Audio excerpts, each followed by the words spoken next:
Op's wife left him so he couldn't leave her first. I am not the op.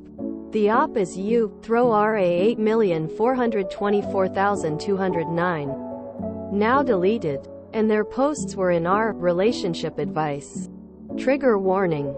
Cancer. Idiocy. Less than. Mood spoiler. A. Kind of.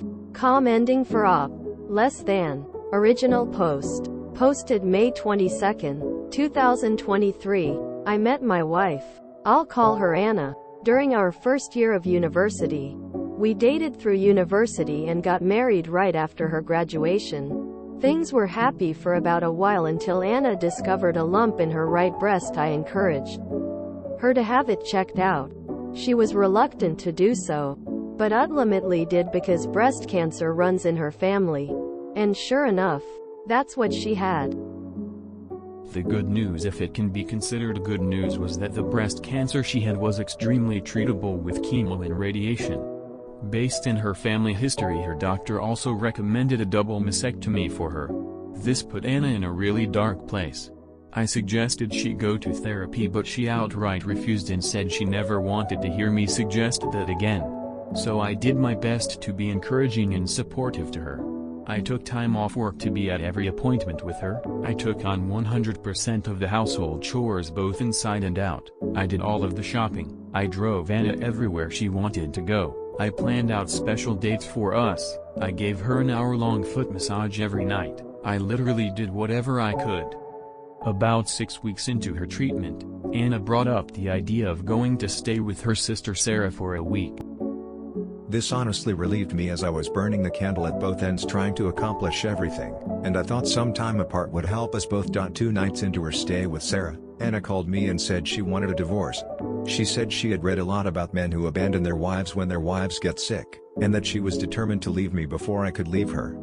I can't put into words how much this crushed me. I loved my wife. She was my everything. I begged her to reconsider. I told her I had never thought of leaving her, not even once. I asked her again to go to therapy. She refused again. I asked her to go to couples therapy with me. She wouldn't. I asked her what I could do to convince her I wanted to stay. She said there was nothing. I am a man and therefore I would leave.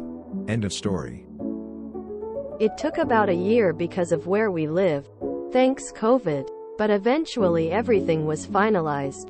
I ended up selling the house and splitting the proceeds between me and my now ex-wife. I didn't want to stay in that town anymore. So I put in a transfer request at my job and ended up moving to a town about 2 hours away. For the past couple of years, I've been focusing on myself more. I got a dog. I've been on a few dates but nothing serious. I picked up hiking as a hobby and started gardening. Out of the blue, Anna called me 3 weeks ago. She said she'd been in town on a trip with friends and saw me. And all of her old feelings rushed back. She said she was sick and out of her mind at the time. And that I couldn't hold her words or her actions against her. She said she still loved me. That she always had. And that she regretted leaving me. She begged me to give her another chance. I'm so confused. If I'm being honest, I still love Anna, but I'm no longer in love with her. She broke my heart. I was devastated when she ended things. It took me a long time to get my head on right. But I also know she really was in a bad place because of the cancer. Do I owe it to her and what we had to hear her out? I'm scared that if we reconnect, I'll always feel like she'll have one foot out the door. But maybe that's unfair? I don't know what to do. Should I give her another chance like she wants? There is one comment that sums this up. I never recommend couples getting back together unless the issues that drove them apart are fixed. Cancer was not the problem. Lack of communication, trust, and a willingness to compromise was. On her end, she made unilateral decisions without caring how it affected you. She refused therapy. The way you're writing this, it's still all about what she wants. Which sounds like the dynamic that destroyed your marriage. So what changed? I wouldn't do it, but if you want to open the door, you need to start with brutally honest couples therapy. and her active and honest participation is non-negotiable and a deal-breaker otherwise. Have the therapy to hash out and bury the past, and see if dating is an eventual possibility. You guys need to start from scratch. And it's okay if you try it and you can't move on, like she expects you to. She hurt you. Regardless of her motivations, sometimes you can't undo things. Update post. Posted May 26, 2023.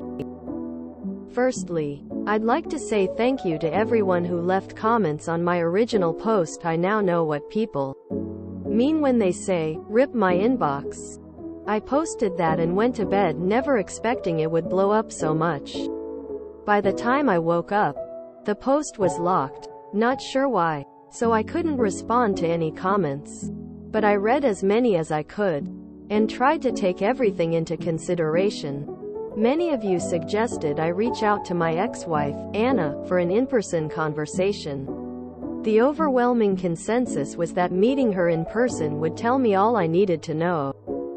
And you were right. That seemed reasonable to me. I texted her and she jumped at the chance to meet. And we did so yesterday after I was done work. I chose to ask her to meet at a local coffee shop. Maybe it sounds bad, but I didn't want to meet her at my house or anywhere private just in case.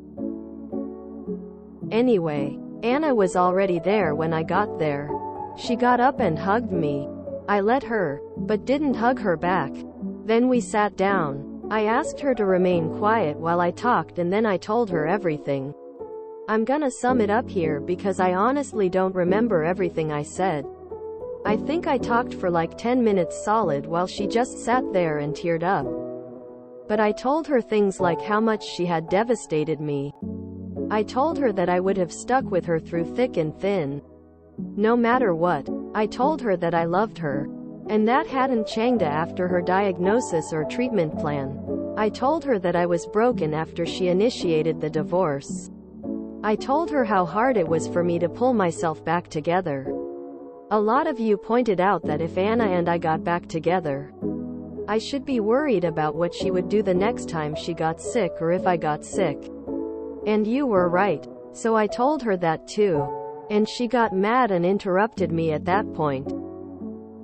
She said I was being unfair, that I wasn't taking into consideration her mental health at the time. She said she wasn't thinking straight, but that now she was. I took the chance to ask her if she'd been to therapy. She told me she hadn't, and that she had no plans to, and that she didn't need it. I have to admit, that crushed me a little. I asked her why. Just, why? It's the one question I've really wrestled with over the months. And she said that she'd gone looking for support groups and found a lot of women who had stories about their partners leaving. She even mentioned Reddit.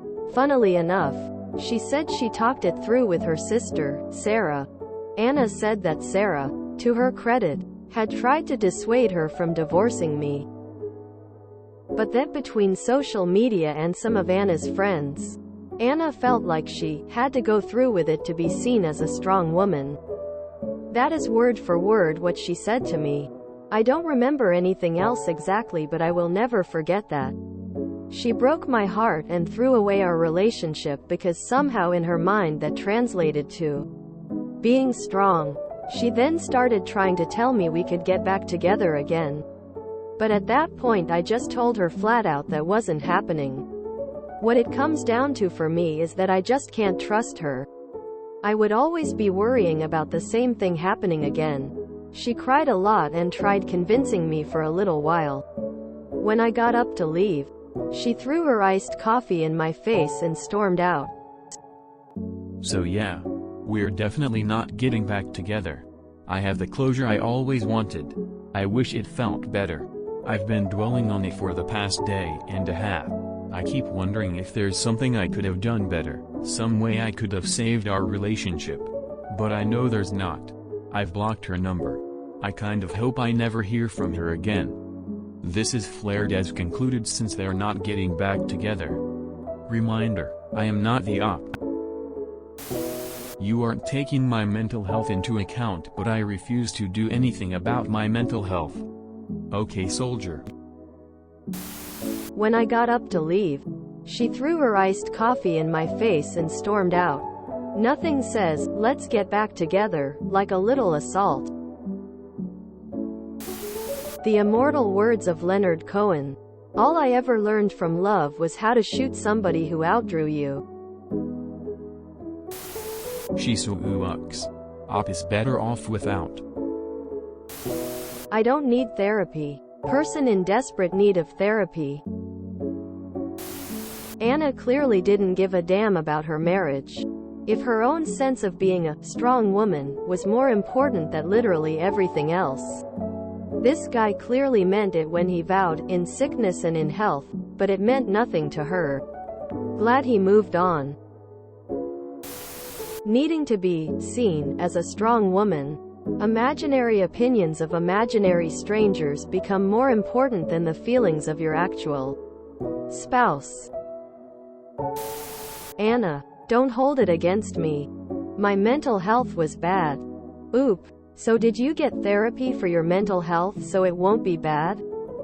Anna, what do you mean? Face with rolling eyes.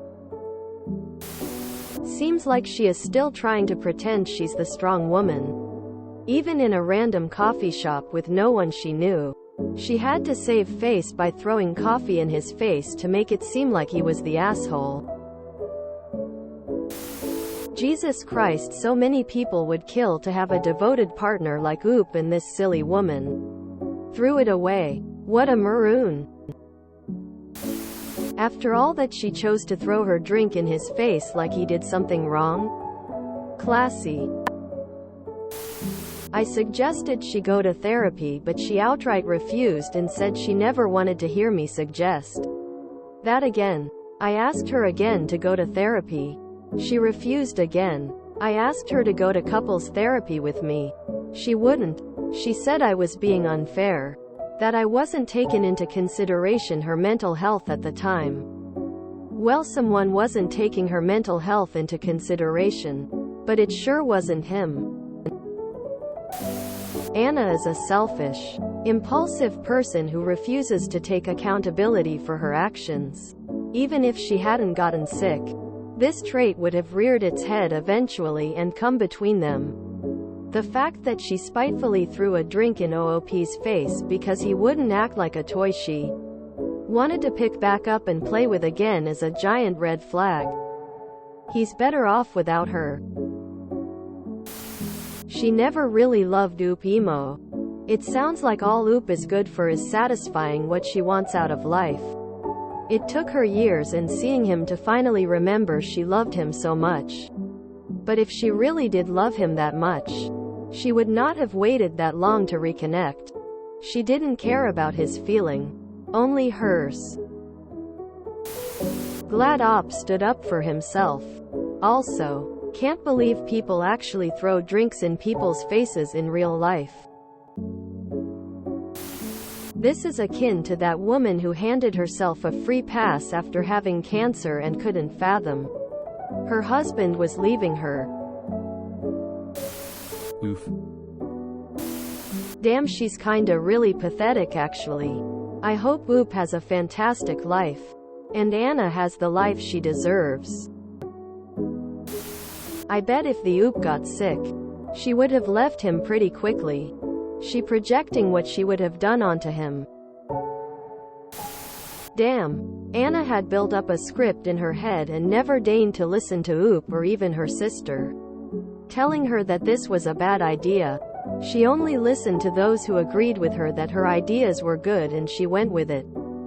Then she throws a drink in OOP's face because he doesn't want to rekindle the relationship as he doesn't trust her to do it all over again.